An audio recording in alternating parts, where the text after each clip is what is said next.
Ang pamagat po ng paksa natin ngayon mga kapatid ay isang panawagan para sa espiritual na paglago. Sa English mga kapatid, a call for spiritual growth. Ang mga version ng Biblia na ating gagamitin ay ang Bagong Biblia at ang New American Standard Bible.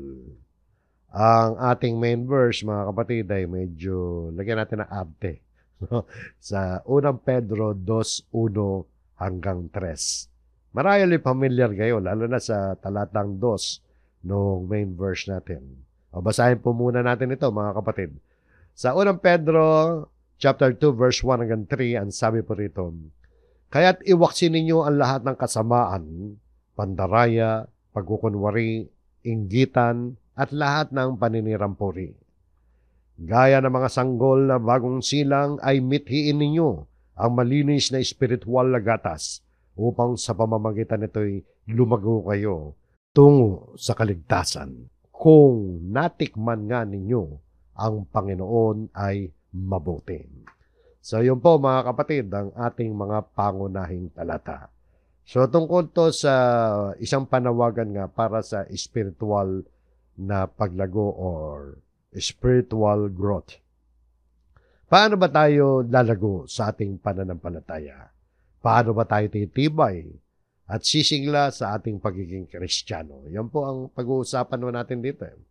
Paano ba ang isang local church ay uunlad sa paglilingkod sa Diyos? Alam niyo mga kapatid, ay inaakala ng marami na ang nagpapatibay sa pananampalataya, yung iba, bagamat hindi naman lahat, pero marami rin, no? Na akala nila ang nagpapatibay sa pananampalataya at pagpapalago at pagpapasigla sa pagiging Kristiyano ay makukuha sa pamamagitan ng mga lundagan, awitan, at ibang mga palabas. Lalo na sa panahon natin ngayon na nauso na yung mga banda sa mga music ministry sa church. Hindi po masama yun, sapagkat tayo man meron ding banda sa ating mga music ministry. At sinusuportahan natin ng mabuti yung mga miyembro ng music ministry natin na miyembro nga ng banda ng music ministry. Kaya lang yung iba mga kapatid ay ginagamit yung mga banda sa church na iniisip nila na yun ay makakaakit ng mga tao na maging miyembro ng church. Hindi naman masama ang magkaroon ng banda sa church kung ito ay makatutulong naman, at talaga naman nakakatulong yan para sa kapatiran, para masiglang makapag-alay ng mga karapat-dapat at mabiyayang mga awitin at papuri, pasasalamat sa Diyos. Ito mga kapatid ay isang aspeto lamang ng ating paglilingkod sa Diyos. Yung pag meron tayong pagtitipon, may awitan. Siyempre, bibigyan natin ng the best natin. Pagandahin natin ang music ministry, gastusan natin, suportahan natin yan. At pag hindi mo ginastusan ang music ministry, hindi gaganda yan. Pero alam nyo mga kapatid, ang pundasyon, tandaan ninyo, ang pundasyon ng ating paglago at pagunlad ng ating relasyon sa Diyos o ang ating spiritual na paglago ay hindi nakabatay sa ganda ng music ministry. Pero dapat bang pagandahin ng music ministry? Siyempre naman, dapat pagandahin na. Sino ba may gusto ng pangit, di ba, na music ministry? Gusto natin maunlad ang music ministry. Pero mga kapatid, hindi dyan tayo umaasa ng paglago. Umaasa tayo sa music ministry para maalalayan tayo sa pag-aalay ng mga awitin na mga pagpupuri sa Diyos. Pero pag pinag-uusapan ng spiritual na paglago, ay hindi po yan, mga kapatid. Kung susuriin nga natin mabuti na maraming mga tunay na magagaling at mahuhusay talagang mga banda at pag-aawitan ng mga papuri, ngunit yung isang grupo na yon, halimbawa, may mga grupong ganun, magagaling talaga. Orchestra pa nga iba eh. Kaya lang, pag sinuri natin yung grupo, ay hindi nagtuturo ng tamang aral o doktrina. At yung iba, obvious pa nga na may pagkakulto ang mga aral. Halimbawa, bibigyan ko yan ng halimbawa mga kapatid. Babanggit tayo ng isang grupo na obvious na obvious. Pero wag masasaktan yung miyembro nito. Wag na. Hindi ko na lang mabanggitin. Baka masaktan pa kayo. No? So may mga ganun obvious na obvious, pero yung leader naman nila, yung grupo, yung aral, malayo sa Biblia. At hindi lang malayo, talagang labag sa aral ng Diyos. So, iba kasi, hindi mo naman halata na may taglay na maling aral, pero pag sinuri mo yung mga doktrina, yung mga aral, nagtuturo na maling aral. Pero magaganda ang mga music ministry, magaganda ang choir, mga grand choir pa nga Alam niyo mga kapatid, biblical na katotohanan din naman na meron mga talaga nagpupuri sa Diyos, pero taglay pa rin nila ang maling aral, maling doktrina. Kaya nagiging resulta nito, kahit sabihin na wari bagang yung mga tao ay nabibless sa kanilang damdamin, emosyon, pero ang katotohanan ay emosyon lang yan. Yung kanilang pagsamba ay hindi tinatanggap ng Diyos. At walang kabuluhan sa harap ng Diyos. Akala ng iba, lahat ng pagsamba ng tao sa Diyos ay tinatanggap ng Diyos. Hindi po mga kapatid. Gaya ng pagtuturo ng ating Panginoon Kristo sa kanyang pangangaral dito sa lupa, mga kapatid, meron siya itinuro, nag-quote siya, sumipi siya ng talata mula sa Isaias, at ito po ang pangyayari. Sa Marcos 7:6, ito po, makikita po natin. Ang sabi ng Panginoon Kristo, at sinabi niya sa kanila, tama ang pahayag ni Isaias tungkol sa inyo na mga mapagkunwari ayon sa nasusulat. Ito yung nakasulat sa Isaias. Iginagalang ako ng bayang ito ng kanilang mga labi, subalit ang kanilang puso ay malayo sa akin. So, yun nabanggit dyan, mga kapatid, tungkol sa Isaias yan. At kanina nabanggit natin na yung mga tugtugan na tawitan sa church, no, ay ginagamit ng pamfront. Pero alam niyo yung mga tugtugan na tawitan sa church, ay isang uri yan. Isang paraan yan ng paggalang sa Diyos. Pagpupuri sa pamamagitan ng mga labi. Katulad ng sinasabi nito, hindi naman lahat na, pero merong ganun So pumapasok to doon sa ganung kategory. Iganagalang ako ng bayang ito ng kanilang mga labi. Paano mo paggalang? Kasama yung mga pagpupuri dyan. No? Dito sa talatang ito, mga kapatid, ay sinasabi ni Jesus na kanyang sinipi lang sa Old Testament yan, na may mga tao na gumagalang sa Diyos sa pamamagitan ng kanilang mga labi, subalit ang kanilang puso ay malayo sa Diyos. Bakit ba nasabi na ang kanilang puso ay malayo sa Diyos? Ano ba ang kahulugan ng kanilang puso ay malayo sa Diyos? Ano ba ibig sabihin dyan? Tungkol ba ito, mga kapatid, na dapat na isa puso mo ang iyong paggalang, pagpuri sa Diyos? O yung bang maging sincere ka sa paggalang mo? Bagamat mahalaga, mga kapatid, ang dapat nasa puso natin ang paglilingkod. At dapat meron tayong sinseridad sa ating mga puso, sa ating mga paglilingkod sa Diyos. Pero mga kapatid, sa konteksto ng talatang ito, no, ay hindi yun ang tinutukoy. Hindi yung sinseridad ang focus dyan. Dahil kung sinseridad ang pag-uusapan, mga kapatid, marami namang mga tao na talaga may sinseridad sa kanilang mga paglilingkod. Halimbawa, na mga taong sumasamba sa mga Diyos-Diyusan, sa loob man o sa labas ng pananampalatayang Kristiyano. Maraming lumuluhod at sumasamba sa mga rebulto at mga larawang inanyuan at mga Diyos-Diyusan, at hindi natin matatawaran ang kanilang ginagawa na tungkol sa sinseridad. Hindi natin matatawaran. Sincere talaga yung mga yon. Bagamat hindi naman lahat, pero i-assume natin, sincere talaga ang marami ron. Pero ibig sabihin ba nito, mga kapatid, ay tatanggapin ng Diyos ang kanilang ginawa o ginagawang taus-puso na paglilingkod? Hindi po, sapagkat mali. No? Tatanggapin ba? Matutuwa ba ang Diyos sa isang taong sumasamba halimbawa kay Buddha, sumasamba kay Jose Rizal, sumasamba sa iba't ibang mga Diyos-Diyusan, mga rebulto, mga lumulod sa mga larawang inanyuan, bagamat sincere ang kanilang puso sa paggawa nun? Hindi po tatanggapin ng Diyos yan. Kaya ang tanong natin ngayon, mga kapatid, mula sa talatang ito, bakit ba nasabi dito na ang kanilang puso ay malayo sa Diyos? Sabi, subalit ang kanilang puso ay malayo sa akin. Sa context niya, mga kapatid, sa susunod na talata, may continuation pa yan. At sabi ng Panginoon, at walang kabuluhan. Sa Isaias pa rin yan, kinukote ng Panginoon yan. At ipinatutungkol niya doon sa mga kausap niya rin. at walang kabuluhan ng pagsamba nila sa akin, na itinuturo bilang aral ang mga utos ng mga tao. Malinaw ho yan, mga kapatid. Paano po nawawala na kabuluhan ng pagsamba ng tao sa Diyos? Kapag ang aral na itinuturo sa kanila ay utos ng mga tao, ibig sabihin, hindi utos ng Diyos. Kay linaw, di ba? Walang kabuluhan ng pagsamba nila sa akin at itinuturo bilang aral ang mga utos ng mga tao. Yan ang dahilan kung bakit nasabi kanina sa verse 6 na kahit na ginagalang ng mga tao ang Diyos, subalit ang kanilang puso ay malayo dahil ang kanilang mga aral, yung ano ba yung aral sa English? Doctrines, teaching as doctrines, the precepts of men. Aral lamang, utos lamang ng mga tao na nagpapakita na hindi sila talaga sumusunod sa aral o doktrina ng Diyos. Kaya ang pangunahing mahalaga, mga kapatid, ay ang mga aral na itinuturo ay mula sa Diyos at hindi yung mga inimbento lamang ng mga tao.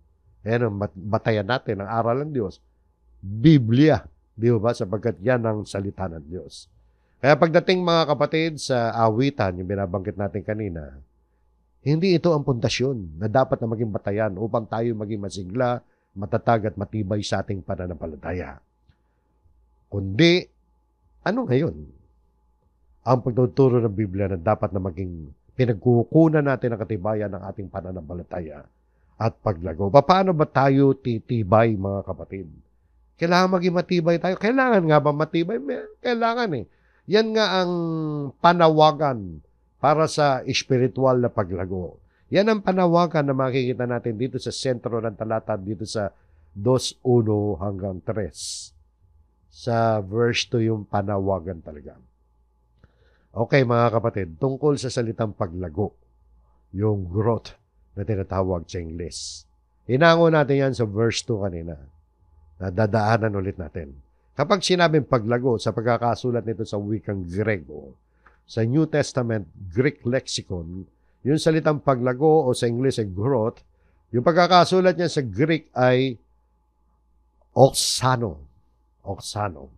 Ang definition niyan, mga kapatid, ay sinipin natin, nilagay natin yung English, pati yung Tagalog. Naka-close in parenthesis at bold letter yung Tagalog. To cause a grow, augment, upang maging sanhi ng paglaki, pagpapalaki. To increase, become greater, upang madagdagan, maging mas malaki. To grow, increase, lumago, dumami. At yan ay ina-apply sa mga sumusunod. Sa mga halaman, paglago ng mga sanggol, at paglago ng maraming tao, at yung pinag-uusapan natin yun nasa huli, mga kapatid, na of inward Christian growth, ng panloob na paglago ng Kristiyano. So, yun po, mga kapatid. So, dito, pinag-uusapan natin dito ang paglago. Paglago sa saan? Sa kaligtasan. Paglago sa kaligtasan, pero pansinin ninyo, mga kapatid, hindi para maligtas, ha? Tandaan ninyo, sinusulatan dito ni Apostol Pedro ay yung mga ligtas na. Tingnan nyo, focus tayo sa English, sa 2 Pedro 2:2. Ang sabi nito, like newborn babies, long for the pure milk of the word, so that by it you may grow in respect to salvation. So panawagan ito para sa spiritual growth, spiritual na paglago. Hindi para maligtas. Dahil ang pagkakabanggit nga, so that by it you may grow in respect to salvation. Kung tatagalogin natin yan, upang lumago kaugnay sa kaligtasan. So paglago, mga kapatid, mahalaga na tayo lumago sa ating kaligtasan. Hindi para maligtas, kundi para lalo nating panghawakan ang ating kaligtasan. Yun po yan, mga kapatid. Alam nyo, mga kapatid, sa ibang dako ng New Testament, itong kay Pedro yan, no? Si Apostol Pablo man, mga kapatid, ay nagkaroon din ng ganyang uri ng panawagan na tayo dapat lumago sa ating relasyon sa ating Panginoon sa Kristo. Huwag tayong makontento, mga kapatid, na kilala lang natin intellectually ang Panginoon, pero kailangan lumalim, umunlad ang ating relasyon sa Kanya.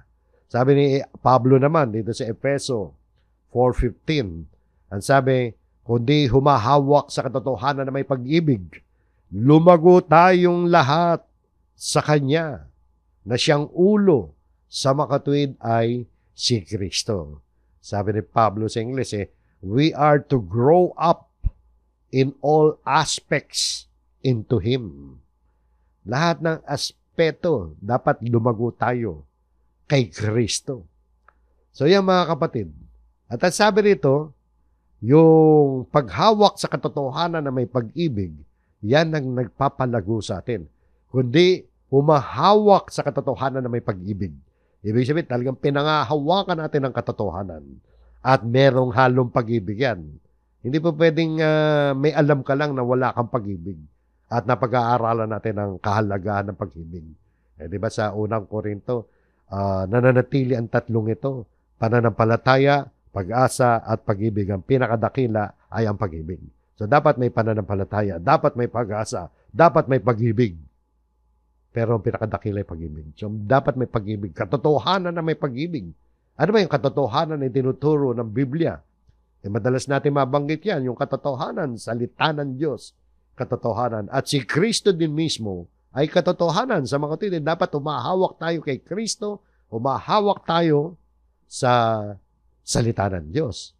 Hindi dapat mawala yung dalawang. Hindi pwede si Kristo lang kasama yung salita ng Diyos. So yun po mga kapatid, pag nananampalataya ka kay Kristo, talagang dapat nananampalataya ka sa salita ng Diyos. So si Pablo nanawagan din na lumago tayong lahat sa Kanya.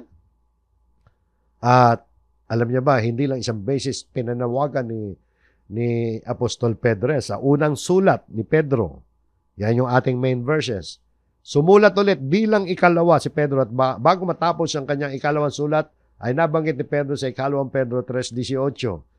Muli, binanggit niya, subalit lumago kayo sa biyaya at sa pagkakilala sa ating Panginoon at tagapagligtas na si Jesucristo. So lumago tayo sa biyaya at sa pagkakilala. Another panawagan yan. Yun din yun mga kapatid. Yung pinag-uusapan natin. Ano ba yung biyaya? Ang biyaya mga kapatid ay tumutukoy sa walang hanggang kagandahang loob ng Diyos na ipinagkakaloob sa atin sa pamamagitan ng Jesucristo. Ang paglagong ito mga kapatid sa biyaya ay nangangahulugan ng patuloy na pagunlad at paglago ng ating pananampalataya at kaugnayan sa Diyos. So nakita nyo ang Kristiyano dapat ay hindi lang manatili doon sa level 1. Dapat mag-level up tayo mga kapatid bilang mga mananampalataya.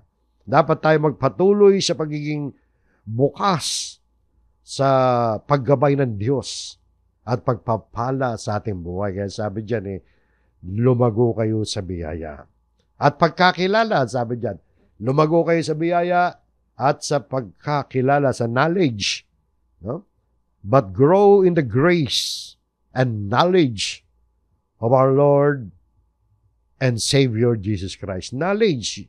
Pag sinabing knowledge dito mga kapatid, yung pagkakilala, ay hindi lamang tumutukoy yan sa intelektual na kaalaman natin. Pero kasama na yon. Pero kailangan maging malalim at personal ang ating pakikipag-ugnayan sa Panginoon Jesucristo. Nangangailangan niya ng patuloy na pag-aaral ng kanyang mga salita, hindi lang pag-aaral, aplikasyon din o pagsunod sa kanyang mga utos. Mas lalo nating makikilala at mararanasan ng Panginoon sa buhay natin. Hindi yung pagkatapos mo makapakinig, hindi mo naman tutuparin. Tuparin mo. Pag tinupad natin yan, yung mga napapakinggan natin, lalo nating makikilala ang Panginoon. So, dito sa ating main verses, mga kapatid, sa 2:1 hanggang 3, ay makikita natin ang tatlong mahalaga na kailangan taglayin natin upang tayo ay lumago sa ating kaligtasan. At ito yung mga sumusunod. Number 1, kailangan alisin ang kasamaan. Hindi pa pwedeng lalago ka tapos namumuhay ka sa kasamaan. Hindi ka lumalago. Kailangan manabik tayo sa salita ng Diyos. Hindi pa pwedeng wala ang salita ng Diyos. Hindi ka lalago pag wala salita ng Diyos. At kailangan ng lahat ng yan na natikman na ang Panginoon ay mabuti. O pag-aralan natin mabuti itong tatlong mga kapatid. kailangan alisin ang kasamaan. Bakit natin nasabing kailangan alisin? Sabi diyan, kaya't iwaksi ninyo. Pag sinabing iwaksi, aktibong aksyon yan. Active yan, mga kapatid, na dapat ay ginagawa natin. Di ba? Ibig sabihin, kailangan natin tahasang alisin, iwasan ang mga bagay na hindi kalugod-lugod sa Diyos na sinasabi rito. Ilang bagay ito? 5 bagay ito, mga kapatid.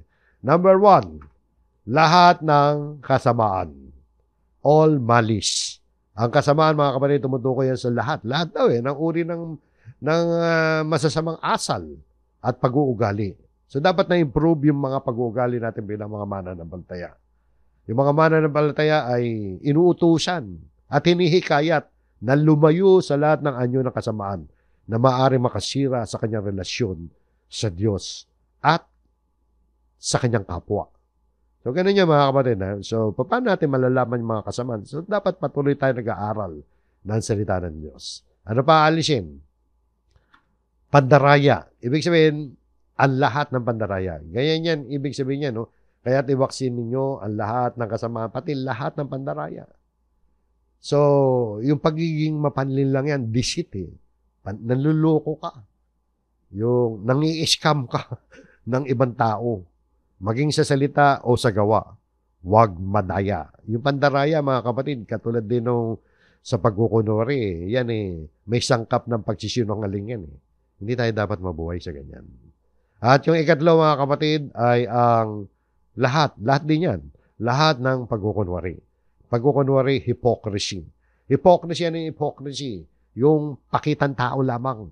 Yung pagkukunwari, tumutukoy yan sa anumang uri ng panlilinlang, panluloko rin.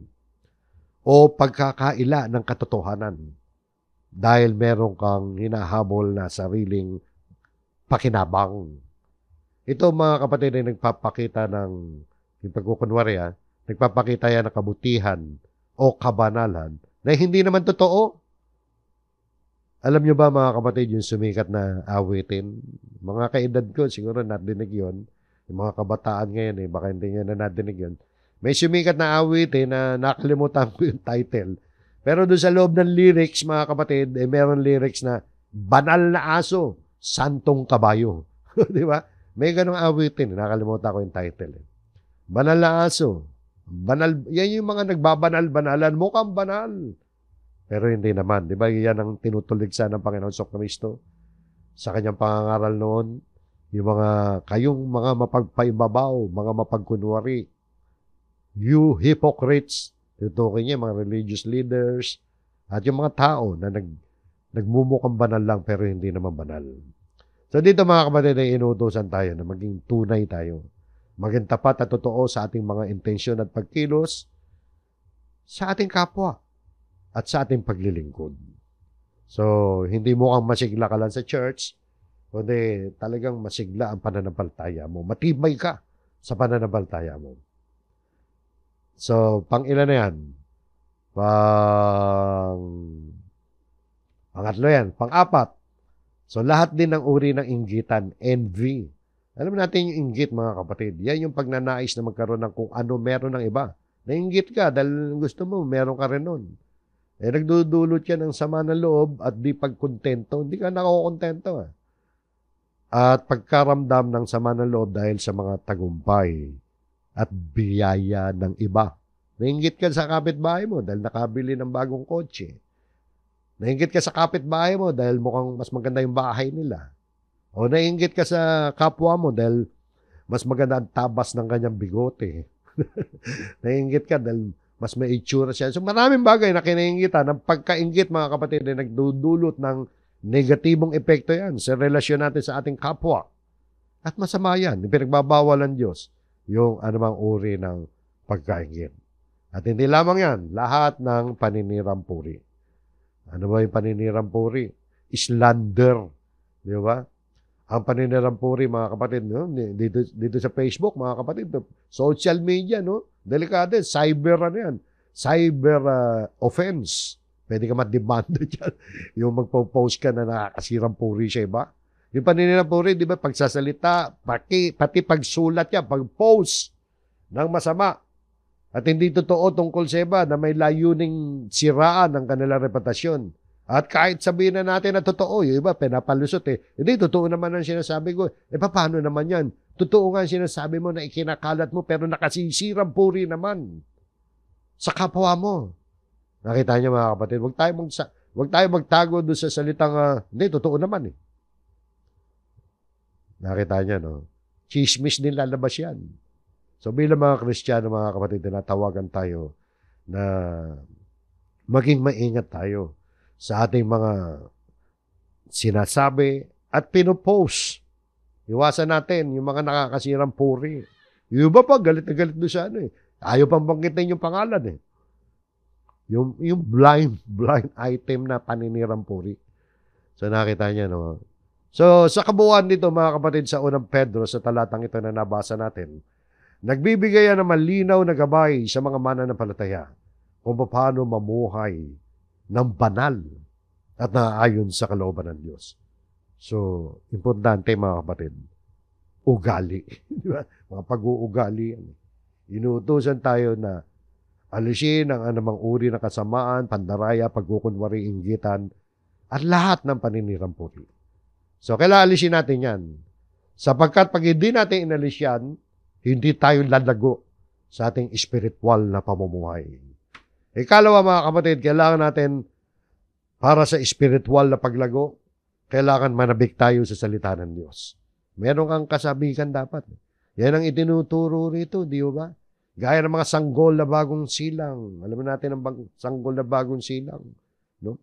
Ano raw? Ay mitiin ninyo. Pag sinabing mitiin, talagang nasain natin. Matinding hangarin niya ng pagnanasa. Tulad daw ng isang sanggol. Mitiin daw natin ang malinis na spiritual na gatas. Ano pa ba ang spiritual na gatas? Pure milk of the word. Palagi natin ginagamit yung talatang yan para kumbinsihin yung mga kapatid na huwag naman kayong tatamarin sa pakikinig ng salita ng Diyos. Huwag naman kayong mag-a-absent sa mga pagtitipon. Dapat meron tayong pananabik sa salita ng Diyos. Yung spiritual, malinis na spiritual na gatas. Pag sinabing malinis, pure, solid, walang halo. Ang alin? Yung salita. Kaya yung salita ng Diyos, huwag nating haluan ng mga doktrina na mali-mali. Huwag nating haluan ng ibang mga bagay yan na magpapalagnaw sa salita ng Diyos.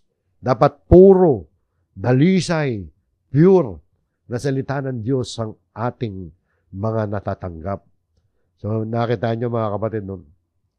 Kailangan natin ng malinis na spiritual na gatas. Natatandaan ninyo, no? Ano ba yung gatas, mga kapatid? Ikinumpara sa sanggol, eh. Yung sanggol hindi magsusurvive. Hindi mabubuhay yan. Sanggol na bagong silang, pinag-uusapan dito, mga kapatid. Sanggol na bagong silang na sanggol, newborn babies. Hindi magsusurvive yan, hindi tatagal ang buhay yan pag hindi mo pinainom ng gatas yan. Kung walang gatas na yan, painumin mo ng kahit anong klaseng gatas. Yung formula milk, diba? Pag hindi pwede magpadede yung nanay. Pero importante yung gatas. Ganon din tayo mga kapatid. Hindi tayo makakasurvive bilang mga Christian kung ititigil natin ang pagkuha ng nutrisyon na spiritual sa salita ng Diyos. Naalala yung sinabi ng Panginoon sa Kristo sa Mateo 4, nung sinabi niya kay Satanas, nasusulat. Sabi niya, nasusulat saan? Sa Old Testament niya kinot yun. Sinulat ni Moises yun 1,500 more or less years ago. Ang sabi ni Moises, kinot ng Panginoon, nasusulat na hindi lamang sa tinapay nabubuhay o mabubuhay ang tao kundi sa pamamagitan o sa bawat salitang lumalabas sa bibig ng Diyos. Nakita niyo, no? Hindi tayo mabubuhay na kain lang tayo ng kain ng mga physical na pagkain. Kailangan natin ang salita ng Diyos. Dapat doon tayo nabubuhay. At kailangan malinis na spiritual na gatas. Walang halo. Pure milk of the word. Kaya importante mga kapatid yung aral.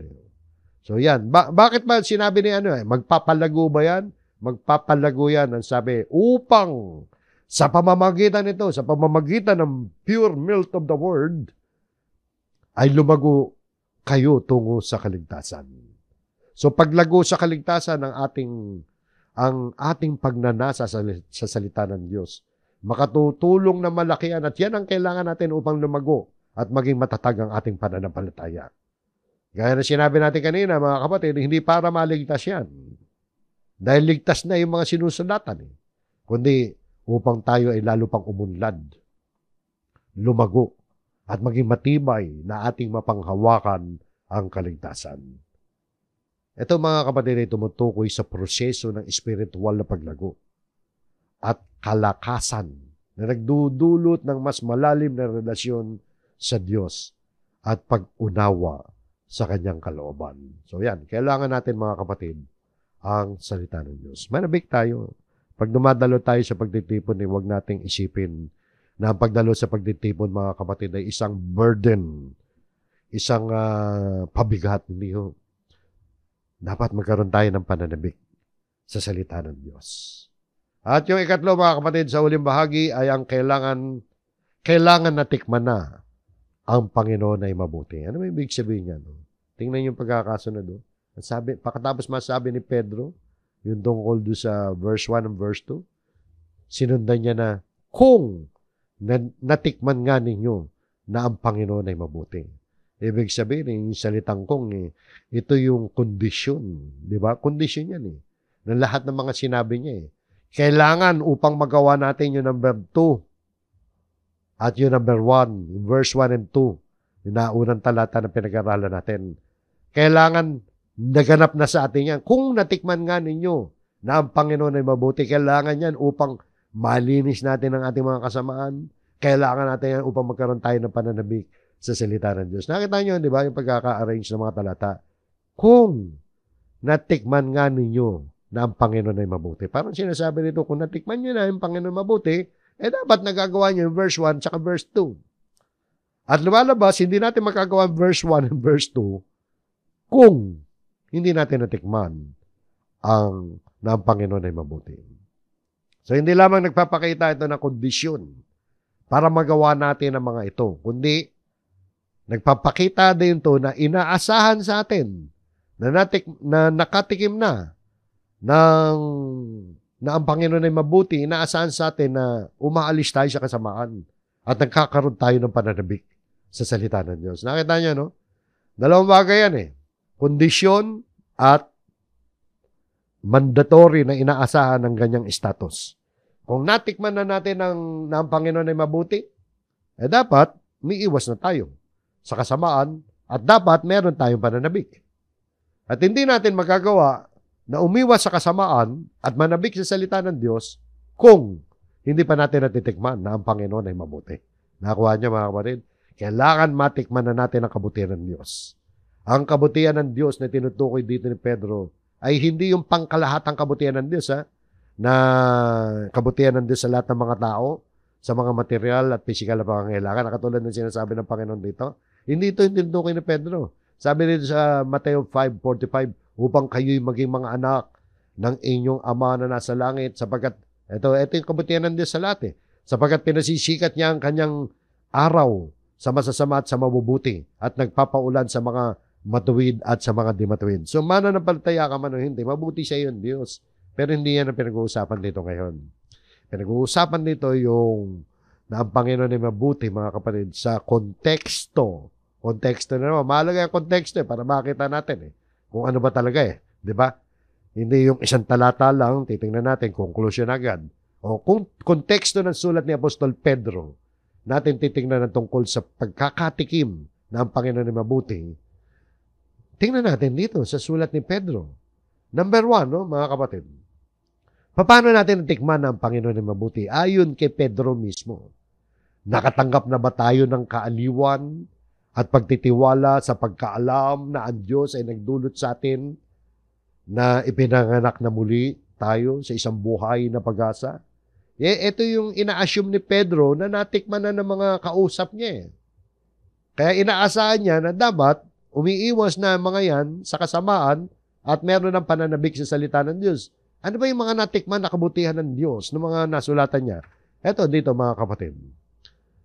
Ang sabi rito, purihin ang Diyos at Ama ng ating Panginoong Hesukristo, na sa pamamagitan ng kanyang malaking kahabagan ay muli tayong ipinanganak sa isang buhay na pag-asa sa pamamagitan ng muling pagkabuhay ni Jesus o ni Hesukristo mula sa mga patay. So yan yung mga naranasan na dapat ng mga Kristiyano, na yung muling kapanganakan sa pamamagitan ng malaking kahabagan ng Diyos. Kaya tayo mga kapatid na mga muling ipinanganak na, ay nagkaroon tayo ng pag-asa sa pamamagitan ng pagkabuhay na maguli ng Panginoon Kristo. Masasabi natin na yan na marahil ang pinaka-malaki at pinakadakilang pagtikim natin ng kabutihan ng Diyos. Kailangan na tikman na ang Panginoon ay mabuti. Hindi mo matitikman ng Panginoon ay mabuti kung hindi ka pa ipinanganak sa isang buhay na pag-asa. Kung hindi ka pa muling ipinanganak. So, na-born again. So, meron ka ng pananampalataya, kaya inabot mo yan. So, yan ang una. Isa pang kabutihan. Isa pang katunayan na natikman na ang kabutihan ng Panginoon, na inaasahan ni Pedro na nararanasan ng kanyang mga kausap, no? Ay yung kagalakan sa paniniwala o pananampalataya sa kanya. Inaasahan niya yung mga kausap niya, mga Kristiyano, at tayo rin. Dapat nagagalak tayo. Nagkaroon na tayo ng kagalakan sa ating pagsampalataya kay Kristo. Ito yung sabi niya sa unang Pedro rin. Hindi ninyo siya nakita. Gayon may inyong iniibig si Kristo. Hindi natin nakita pero iniibig natin. Bagamat ngayon ay hindi ninyo siya nakikita, gayon may inyong sinasampalatayanan. At kayo'y nagagalak na may galak na hindi may paliwanag at puspos ng kaluwalhatian. Naranasan na ba natin yan, mga kapatid? Dapat lang nararanasan natin to, mga kapatid, na tayo may kagalakan na hindi may paliwanag at puspos ng kaluwalhatian. Kung hindi mo pa nararanasan yan, kapatid, yung ganyang kagalakan, ay mag-isip ka at manalangin sa Panginoon. Kaya matitibay yung mga Kristiyano. Dapat. Dahil nagagalak nga sila na may galak na hindi may paliwanag at puspos ng kaluwalhatian, kahit na anong dumating sa kanilang buhay, talagang nandun pa rin ang joy. Sapagkat kasama yun sa gift sa atin ng Diyos, yung kagalakan. At dapat tayo may kagalakan na hindi may paliwanag at puspos ng kaluwalhatian. Ano ba yung kagalakan na hindi may paliwanag? Eh, hindi ko po may paliwanag. Dahil hindi nga may paliwanag. So, nakita nyo, no? Meron ka bang galak, mga kapatid? Dapat meron di ba? Pag meron tayong kagalakan ganyan. At inaasahan ni Pedro, di ba? Yung pagkakasulat, tingnan yung pagkakasulat, no? Inaasahan niya, kiniklaim na niya yan, eh. At yan ang kalagayan ni Pedro at ng mga mananampalatayang kausap niya. Na kayo'y nagagalak. Kung nagagalak kayo, na may galak na hindi may paliwanag. Nakita niyo, no? Kahit hindi natin nakita si Kristo, nananampalataya tayo. So, naranasan natin ang kabutihan ng Panginoon. Yan ang isang nakita natin sa sulat ni Pedro. Bago dumating ang ating main verse natin, chapter 2, sa chapter 1, yan ay nakita natin sa ating pagsasurvey na natikman na ang Panginoon ay mabuti. At magagawa natin yan, mga kapatid. Kung natikman natin ang Panginoon mabuti, magagawa natin umiwas sa kasamaan at manabik sa salita ng Diyos. At nang sa ganun na mga kapatid, tutungo tayo sa paglago sa ating espiritual na pamumuhay. At yung ikatlo, mga kapatid, ito, tungkol dyan sa natikman na ang Panginoon ay mabuti. Eto, nakita na ba natin? O nakakita na ba tayo ng malaking layunin sa kakayahang isantabi ang ating sarili? Nagkaroon na ba tayo ng ganong, o nakarating na ba tayo sa ganong status na kaya nating isantabi ang ating sarili at magbigay ng tunay na pagmamahal sa isa't isa? Tingnan nyo yung kalagayan ng mga sinusulatan ni Pedro rito. Sa unang Pedro 1:22, dito pa rin sa context ng sulat ni Pedro, ngayon nilinis na ninyo ang inyong mga kaluluwa sa pamamagitan ng inyong pagsunod sa katotohanan, Sumunod sila sa katotohanan, sumunod sila kay Kristo. Di ba? Nalinis na daw ang ating mga kaluluwa. Kaya anong inaasahan sa atin? At ano ang kalagayan ng mga kausap ni Pedro?